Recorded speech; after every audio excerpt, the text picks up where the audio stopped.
Hola muchachos, bienvenidos a su clase de análisis de datos del día de hoy, a través de la cual nos proponemos describir y ampliar un poco acerca de los métodos en cómo se investiga y cómo se aprende la realidad a través del cualitativo. Todo lo que vamos a describir el día de hoy lo pueden conseguir a través del PDF de Martínez Rodríguez, Métodos de Investigación Cualitativa, y por supuesto a través del libro Ciencia y Arte de la Metodología Cualitativa de Miguel Martínez Migueles. Asimismo les comunico que la próxima semana tendremos nuestro primer examen de este corte, bueno, el único de este corte realmente, donde estaremos evaluando los 3 temas que hasta ahora hemos discutido, recordando que estos son: el primero, la introducción al paradigma pospositivista y cualitativo; el segundo, acerca de la fiabilidad y validez del cualitativo; y finalmente la clase del día de hoy sobre los métodos cualitativos. Por favor, no dejen de aprovechar la oportunidad a través de esta y las diferentes publicaciones que tengan en el Classroom con respecto a las clases, de dejar sus dudas o inquietudes sobre los temas de cara al examen, que oportunamente estará publicado en el apartado de tareas del Classroom con las preguntas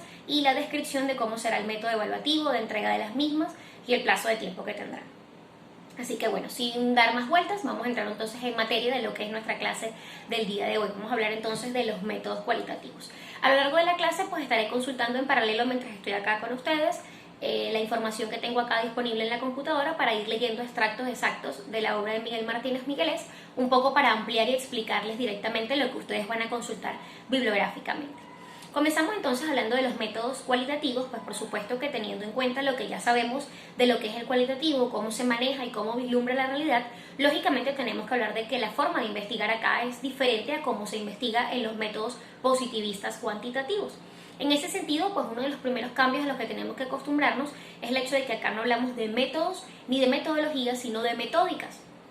La palabra metódica le quita la rigurosidad de una metodología cuadrada que se puede llevar en una ciencia positivista, y le da la apertura al pospositivismo de tener en cuenta que somos unos métodos de investigación que se van adaptando. En ese sentido, pues realmente las metodologías para investigar combinan muchas herramientas y técnicas e incluso instrumentos de otras metodologías. Podemos encontrar entonces que se combinan diferentes aspectos y diferentes herramientas de manera libre, cosa que no es tan fácil en la metodología cuantitativa, que es un poco más rigurosa en el aspecto de que cada una tiene sus herramientas y su forma de hacerlo y sus pasos, y esto se debe respetar. Aquí somos un poquito más libres, podemos inventar quizás unos nuevos pasos, incluso cada investigador tiene la potestad de crear un método propio en función de las necesidades que encuentra como investigador en su campo de trabajo, así que esto le da un poquito más de apertura y por eso nos distinguimos con la palabra metódica. En este sentido, pues vamos a hablar de 4 metódicas o 4 grandes grupos que hay que tener en cuenta en el cualitativo, dentro de los cuales entran los que se aplican para la investigación de trabajo de grado acá en nuestra universidad. Primero tenemos que hablar obviamente del método hermenéutico, que yo considero que es uno de los métodos padre de todos los demás que vienen a continuación y que es crucial y es el padre de nosotros como psicólogos que trabajamos a través de la palabra. La hermeneusis básicamente habla de la interpretación de los significados, trabaja con interpretar los textos, la palabra escrita, con la palabra desde el discurso. Todo lo que tiene que ver con un análisis dialéctico se inscribe dentro de la hermeneusis. La hermeneusis entonces es una ciencia que se dedica a interpretar y que ampara no solamente a la psicología, sino a diferentes carreras y ciencias que están orientadas hacia la interpretación de textos y la palabra hablada, Tal es el caso, por ejemplo, del derecho, que trabaja mucho con la hermeneusis para la interpretación de las leyes y la aplicación de las mismas. Originalmente la hermeneusis nace como una forma de interpretar los textos bíblicos para darle sentido a los preceptos que se supone había dejado Dios a través de los discípulos y las historias bíblicas. Eventualmente se fue transfiriendo a otras áreas y se volvió entonces una ciencia dialéctica de mucho peso para la cualitativa, porque si recuerdan, como hemos conversado en oportunidades anteriores,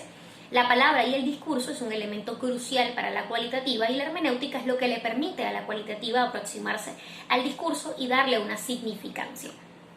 La hermenéutica nace originalmente con el señor Husserl, no obstante, eventualmente comienza a popularizarse y se cruza con la fenomenología, que es otro de los grandes métodos y otro de los grandes padres de la investigación cualitativa, y termina convirtiéndose en una metódica aparte, la metódica hermenéutica. No obstante, además de ser una metódica, es una herramienta de trabajo. Así podemos encontrarnos que en otras metódicas también se emplea la hermenéutica como herramienta y no como en general el método, porque por supuesto en todas hay que analizar el discurso y tomar en cuenta los significantes. A la hora de hablar de las dimensiones que estudia la hermenéutica, vamos a ver un poquito qué nos explica Miguel Martínez Migueles en estos puntos.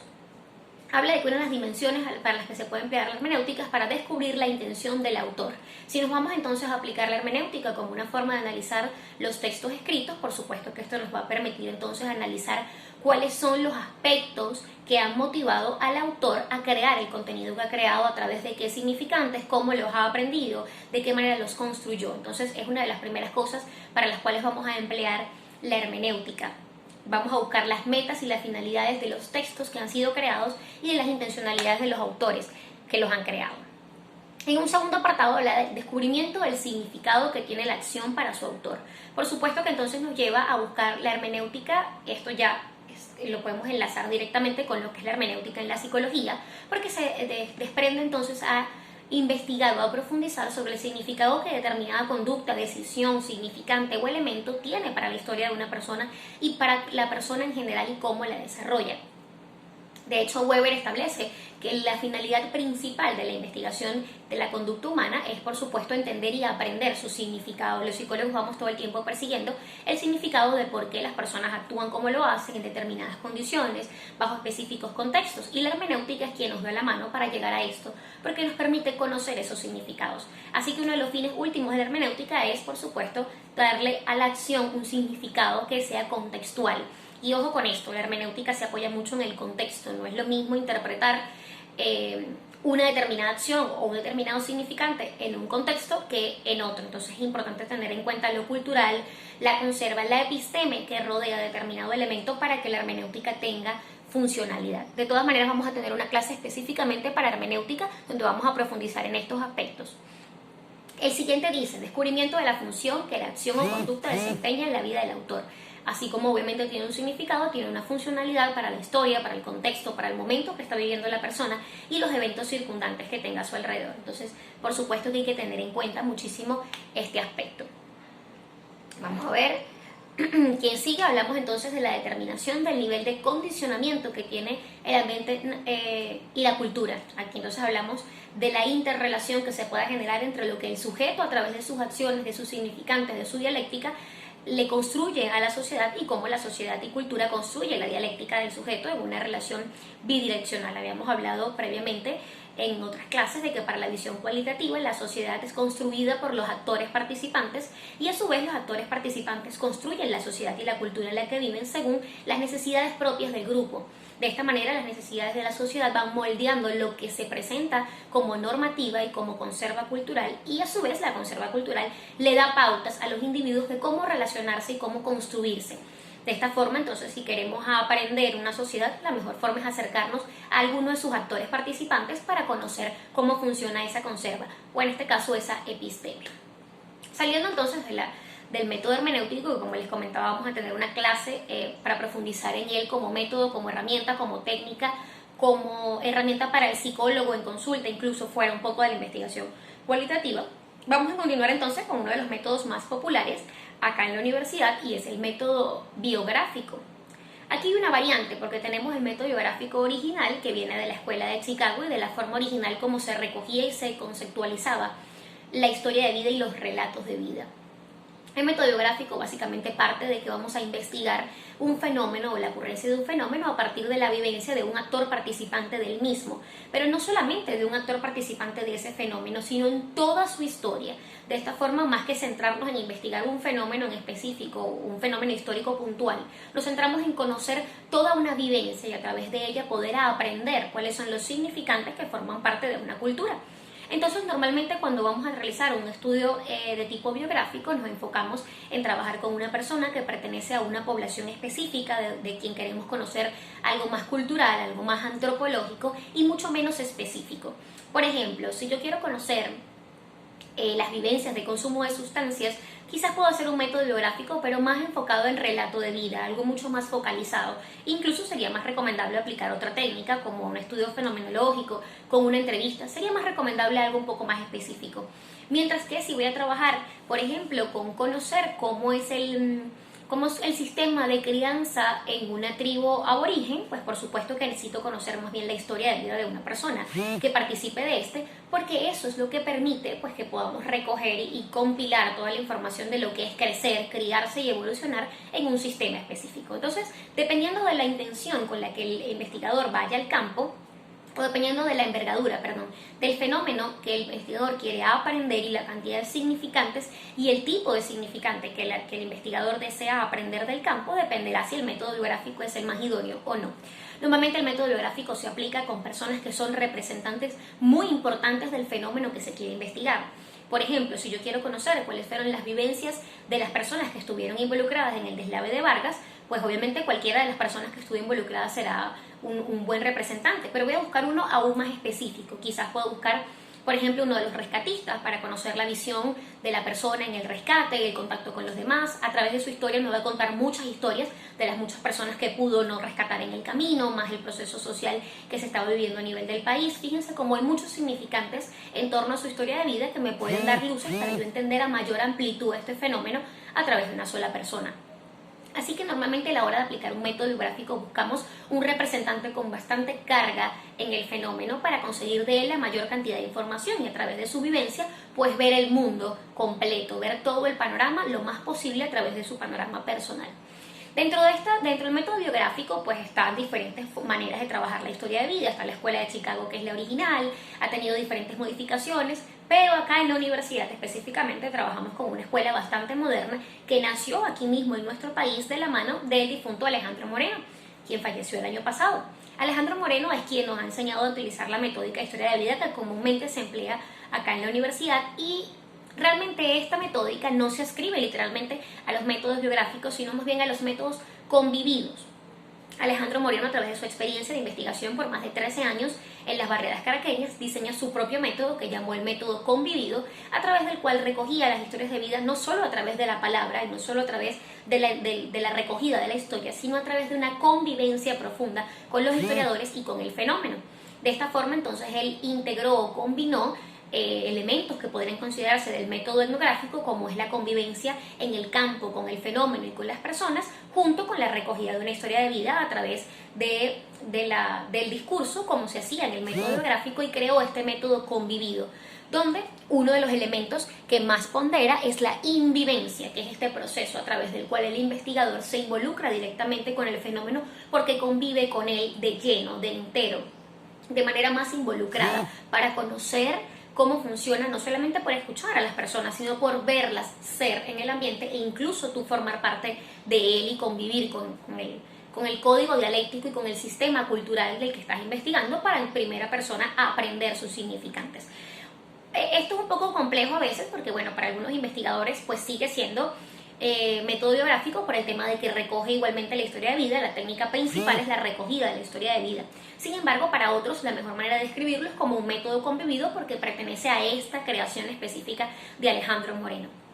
En cualquier caso, igualmente se recoge la historia de vida, solo que a diferencia de otros métodos biográficos donde la historia de vida se recoge a partir de un guión de entrevista, Alejandro Moreno establece que acá no se crea un guión, simplemente se da una consigna y a partir de la consigna se le permite al historiador ampliar su información, contar toda su vida, y el investigador pasa de ser un investigador en una fase formal a convertirse en el cohistoriador. Se vuelve un participante activo de la construcción de la historia de vida, facilitando que el historiador cuente la mayor cantidad de detalles posibles sobre la misma a través de su participación, que lejos de ser una participación insidiosa o con preguntas estructuradas, es más bien una participación desde la cooperación, desde la construcción, desde una conversación íntima cargada de mucha empatía y convivencia, porque se supone que ya has convivido y has invivido con el fenómeno para participar de la construcción de la historia, no literalmente desde una entrevista. Entonces ese quizás es el punto donde mejor podemos diferenciar recoger una historia de vida desde el método convivido y recogerla desde el método biográfico. La forma como se recoge la historia, es importante la división. En este mundo pues también existen los relatos de vida. Para Alejandro Moreno, en su método convivido, el relato de vida no era tan preciso y de hecho no era tan empleado, porque él considera que el relato de vida representa un corte transversal en la vida de la persona, o sea, extrae solamente lo que a mí me interesa y puede oprimirme de la oportunidad de convivir con otra cantidad de significantes importantes. Entonces él realmente no lo utiliza. Sin embargo, Miguel Martínez Miguelés toma los preceptos con los que se recoge la historia de vida bajo el método convivido y los comparte para crear un relato de vida también bajo la modalidad convivida. La diferencia fundamental en el relato y la historia es que la historia de vida recoge toda la vivencia de la persona, mientras que el relato de vida va focalizado hacia un evento puntual o hacia la vida de la persona a partir de un momento específico. Entonces, por ejemplo, yo puedo recoger un relato de vida de una persona que haya perdido a sus padres a los 18 años. Quizás no me interesa tanto conocer toda su historia porque tuvo sus papás antes de esto, pero si lo que me interesa es aprender significantes sobre la ausencia de un padre por su fallecimiento, pues obviamente me voy a focalizar en conocer su vida a partir del momento en que su padre fallece en adelante. Por otro lado, si yo quiero conocer los significantes de la crianza de una persona, más allá de si su padre está vivo o no, pues por supuesto que la historia de vida me va a dar la profundidad necesaria. Continuando, me encuentro con la siguiente metódica que se utiliza en la universidad y que tiene un poco que ver ya con el estudio fenomenológico, tiene que ver con una de las raíces principales de la cualitativa, que es la fenomenología. En el método fenomenológico también tomamos en cuenta los fenómenos como en el resto de las metódicas, solo que acá nos centramos principalmente en la aprehensión de los fenómenos a través de diferentes actores del mismo. Entonces, normalmente a través del método fenomenológico suelo recoger más de un relato, en este caso entrevistas, porque no es como un método biográfico, no voy a recoger toda la vivencia, sino características específicas que yo necesito conocer del fenómeno a través de diferentes actores participativos. Podemos entrevistar desde 3 hasta 12 personas dependiendo de la envergadura del trabajo, de la cantidad de tiempo y de la cantidad de datos que el investigador quiera recoger sobre los significantes de un fenómeno. Entonces, por ejemplo, podemos tomar en consideración los fenómenos de los trastornos alimenticios como un significante amplio, y nos damos cuenta que no estoy tomando uno solo, sino varios al decir trastornos alimenticios. Entonces, la mejor alternativa quizás sería hacer un estudio fenomenológico, porque me permitiría entrevistar a varios miembros de esta comunidad de trastornos alimenticios con diferentes patologías para conocer las diferentes características fenomenológicas del fenómeno de trastornos alimenticios. Les tomo, por ejemplo, 3, 5, 12, dependiendo, como les digo, de la envergadura. Todos los métodos cualitativos son fenomenológicos, solo que el método fenomenológico tiene específicamente una cantidad de pasos que no son los mismos que se aplican en el método biográfico, ni el método convivido, ni en el método hermenéutico. No obstante, al fondo de todo, todos son fenomenológicos porque todos toman en cuenta o todos aprenden los significantes desde la fenomenología, desde el contacto directo con un fenómeno que consideran irrepetible, un fenómeno que consideran puntual y que está en el campo listo para ser descubierto desde una visión cualitativa. Entonces todos son fenomenológicos, todos incluyen la hermenéutica porque todos incluyen, por ejemplo, nosotros acá para trabajar la psicología todos incluimos la interpretación, así que técnicamente todos son hermenéuticos y todos son fenomenológicos porque esto además son las raíces epistemológicas de toda la cualitativa, solo que hay unos métodos más específicos que otros. En el caso del método fenomenológico se utilizan entrevistas fenomenológicas diseñadas según lo que se espera encontrar del fenómeno y según diferentes características e intenciones propias del investigador que diseña la entrevista, aplica la entrevista a los actores y luego hace una serie de pasos que dependerán del autor de quien estén usando el método fenomenológico. El señor Miguel Martínez Migueles tiene su propia metódica de estudio fenomenológico creada con 5 pasos que van desde la recogida de los datos, con la entrevista hasta la categorización de los mismos dentro de unas categorías creadas para la interpretación, posteriormente una triangulación de datos entre los diferentes entrevistas y a partir de las categorías, y luego se realizan unos pasos de teorización e interpretación para dar finalmente unas reflexiones finales en torno a lo que se aprendió de estos actores participantes. Son más o menos esos pasos. Igualmente, si desean investigar en esto, van a tener que conocerlos a profundidad cuando llegue el momento de encontrarse con el campo investigativo.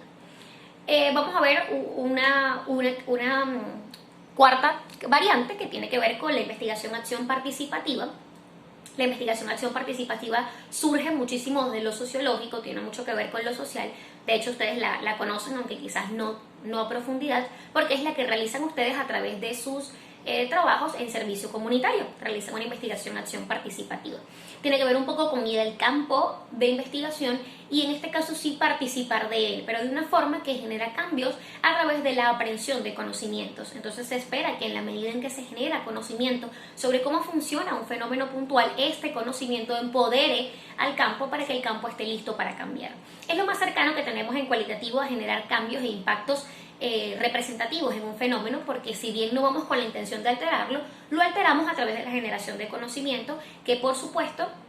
es impartido a estas personas y que permite que se puedan generar cambios. Entonces, por ejemplo, ustedes lo más común que realicen en servicio comunitario son procesos de psicoeducación. De esta forma ustedes van al campo y diagnostican cuáles son los elementos en los que consideran las personas requieren ser psicoeducadas y a través de la introducción de estos conocimientos ustedes esperan generar un cambio. Se espera que al final de su programa de servicio comunitario, pues las impresiones y el conocimiento de ese entorno respecto a esa información sea diferente, sea mucho mejor, porque ustedes han introducido estos datos. Entonces, eso es lo más cercano que tenemos nosotros a intervenir en el campo de la cualitativa, introducir información y datos que se espera generen cambios sociales de envergadura para que se modifique la visión que se tiene sobre determinados fenómenos o elementos.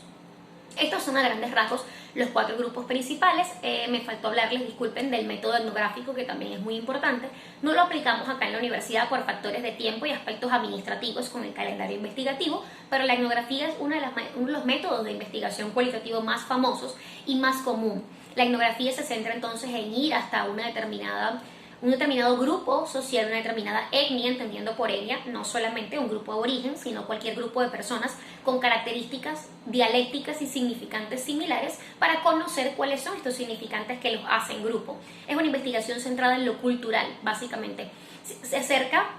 al grupo para conocer su cultura y para conocer qué hace de su cultura, cuáles son los conocimientos que se transmiten a través de esa cultura, de qué manera lo hacen, para qué lo hacen, cómo lo hacen y cuáles son los significados de esos elementos que hacen de ese grupo una cultura específica. Eso básicamente es lo que hace la etnografía. A veces en algunos puntos no cruza muy bien con la psicología por este tema de que es más centrado en lo cultural y porque es muy engorroso el trabajo etnográfico. Es un trabajo mucho más largo, es un trabajo que requiere participación, requiere de involucrarse en el campo fenomenológico. Por eso les decía hace un rato que el método de Moreno parece como un cruce entre biográfico y etnográfico, porque el investigador etnográfico se involucra en el campo. Entonces, por ejemplo, si la finalidad del método etnográfico es conocer la cultura guarao, el investigador no solamente va a ir a hacer unas entrevistas ni a observarlos durante un tiempo. El investigador probablemente va a vivir con los guarao para conocer cómo es el día a día del guarao, mucho más allá de lo que ellos les puedan contar a través de otras herramientas como entrevistas o métodos biográficos. Estos son, en líneas generales, los métodos que nos podemos encontrar en cualitativo. Hice mi mejor esfuerzo por hacerlo lo más resumido posible para que ustedes entiendan los puntos cruciales sin alargar ni extenderme mucho en ellos. Todos responden a la misma intencionalidad, y es aprender los fenómenos sin intervenirlos, sin modificarlos, sin juzgarlos, siempre desde la epogea y entendiendo el episteme como una red de significantes que yo como investigador cualitativo me propongo conocer. La forma como los puedo conocer varía según el método que aplique y las herramientas propias de cada método o que yo determine son las herramientas más idóneas para acercarme a ese campo de trabajo. Aquí les dejo entonces toda esta información, espero que tengan oportunidad de entenderla y por favor no dejen de comentarme por el Classroom todas sus dudas respecto a este o cualquier otro contenido de la clase. Muchísimas gracias por su tiempo, les mando un abrazo.